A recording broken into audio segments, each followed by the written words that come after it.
Hello বন্ধুরা, শুভ দুপুর। রাধে রাধে। তোমাদের আমি লং ভিডিও মাঝে মধ্যে এক একটা দিই। তো যাই হোক, আজকে কোনো রান্না নয়, আজকে কোনো ফেসবুক সম্বন্ধে আলোচনা নয়, আজকে একটা শিক্ষণীয় গল্প তোমাদের সামনে তুলে ধরব। যে গল্পটা শুনলে তোমাদের মনের ভাবনা চিন্তা অনেকটা বদলে যেতে পারে। তো গল্পটি শুরু করছি। ভালো লাগলে অবশ্যই লাইক কমেন্ট শেয়ার করতে ভুলো না। তো ভালো লাগলে শেয়ার করো, আর গল্পটা যদি ভালো না লাগে স্কিপ করে চলেও যেতে পারো। কারণ তোমরা তো অনেক অনেক বন্ধু, সব বন্ধুদের কথা বলছি না, কিছু কিছু বন্ধুরা তো অনেকের অনেক ভিডিও দেখো না, কিন্তু ফেসবুক তোমাদের সামনে সাজেস্ট করে, এটা তো আর আমি তোমাদের কাছে ঠেলে দিই না, ফেসবুক দেয়। তো যাই হোক, তোমরা যদি দেখার হয় অবশ্যই দেখো, ভালো লাগলে লাইক কমেন্ট করো। তো গল্পটা চলো শুরু করা যাক। একদিন এক ব্যক্তি সাধুর কাছে গেল এবং তার সমস্যার কথা সে জানালো।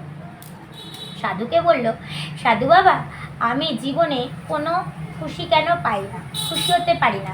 সব কিছু কেন আমার জীবনে আমি যা চাই তার কেন উল্টোটা হয়? তখন সাধু বাবা বলল, বলো তোমার সমস্যাগুলি।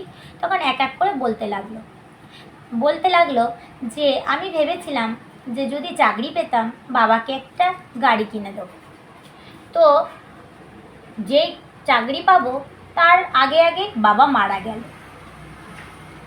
যখন ভাবলাম প্রমোশন হয়, ছেলে মেয়েদের নিয়ে ঘুরতে যাব, সেই জীবনে প্রমোশনও হলো না। তাহলে আমার জীবনে কি খুশি কোনো দিন আসবে না? আমি যা যা চাই তার কেন উল্টোটা হয়? তখন সাধু বাবা বলল, ঠিক আছে, তোমার সমস্যার কথা আমি শুনলাম, চলো তোমাকে আমি আমার একটা গার্ডেনে নিয়ে যাই, যেখানে গোলাপ ফুলের পুরো একদম সারি সারি গাছ লাগানো আছে। তো ওখান থেকে তোমাকে একটা ভালো ফুল তুলে এনে আমার হাতে দিতে হবে।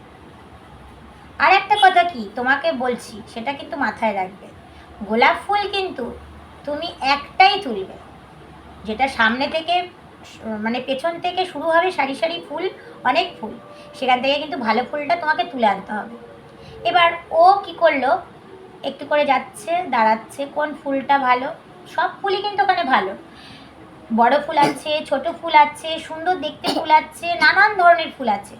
ও এগিয়ে যাচ্ছে, ভাবছে কি যত আমি এগিয়ে যাব সামনে মনে হচ্ছে ওই ফুলের থেকেও আরও বড় ফুল, ঠিক আছে, আরও সুন্দর ফুল।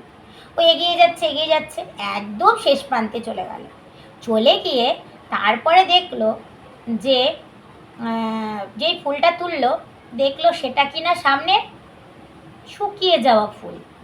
তখন সাধু বাবাকে এনে বলল, আমি বড় ফুল দেখেছি, ছোট ফুল দেখেছি, অনেক ফুল দেখেছি, কিন্তু আমার পছন্দ মানে কি আমি বুঝতে পারিনি, আমার কাছে এই ফুলটাই যে আপনি বলেছেন যে দাঁড়িয়ে যেটা তুলবে এক নিঃশ্বাসে তুলতে, আর তো আমি ভাবলাম সামনে অনেক ভালো আরও ফুল আছে, তো আমার সামনে হাতে এসে শুকিয়ে যাওয়া ফুলটাই পড়লো। তখন সাধু বাবা হেসে বলল, বুঝতে পারলে ফুলটা দিয়ে কী বোঝালাম? এই গার্ডেনটা তোমার, ধরে রাখো। তুমি কি ভালো ফুল কিন্তু তোমার হাতে আসলো না, তুমি যেটা পছন্দ করতে চাও না, ছোট ছোট জিনিস, খারাপ হওয়া জিনিস, সেটাই কিন্তু তোমার হাতে এসে পড়লো। তার মানেটা কি বলো তো?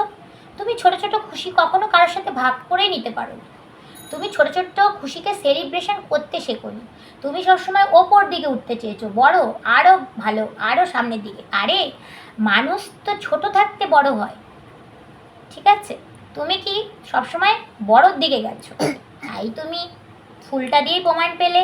তুমি আরও সামনে ভেবেছিলে যাব, সামনে এত ফুল, তুমি তা সত্ত্বেও সামনের দিকে ভাবলে আরও ভালো ফুল, তুমি কি করলে, শুকিয়ে যাওয়া ফুলটা তুললে। তাহলে এই দিয়ে কি বুঝলে বন্ধুরা? এই দিয়ে বলতে চাইছি যে তোমরা জীবনে ছোট ছোট যেগুলো জীবনে আনন্দ, ছোট ছোট জিনিসগুলো, সেটা সেলিব্রেশন করো। কখনো সবসময় বড় কিছুকে পাওয়ার লোভে ছোট কিছুকে তোমরা ভুলে যাচ্ছ। গল্পটার মানে কিন্তু তাই, ঠিক আছে। সাধু বাবা সেই ব্যক্তিটিকে কিন্তু গোলাপ ফুল দিয়ে এটাই বোঝাতে চাইল যে ছোটোগুলোকে আগে সেলিব্রেশন করো, ছোটোগুলোকে আগে ভাগ করে নাও, তারপরে বড়োর দিকে যাও। সবসময় তুমি ভালো খাবো, ভালো পড়বো, সবসময় বড়োর দিকে কেন যাবে? একটু কষ্ট করতে শেখো, ঠিক আছে। এটাই সাধু বাবা বলতে চাইল। মানে ওই ব্যক্তিটিকে, যে তুমি ছোট খুশি কখনো পছন্দ করোনি, তাই তোমার জীবনে তুমি সুখটা পাওনি, তুমি বড় দিকে গেছো, তাই বড় দিকে খারাপটাই পেয়েছো, শুকিয়ে যাওয়া ফুল। তো গল্পটা কেমন লাগলো বন্ধুরা? ভালো লাগলে অবশ্যই লাইক কমেন্ট করো, ভালো না লাগলে স্কিপ করে চলে যাও, কিছু তো তোমাদের বলার নেই, কারণ ফেসবুক তোমাকে ভিডিওটা, আমার তৈরি করা ভিডিওটা তোমার সামনে দেবে, আমি ঠেলে তোমার কাছে দেবো না, ফেসবুক দেবে। তাই বুঝে নাও তোমরা দেখবে কি দেখবে না। টাটা, সবাইকে শুভ দুপুর, রাধে রাধে।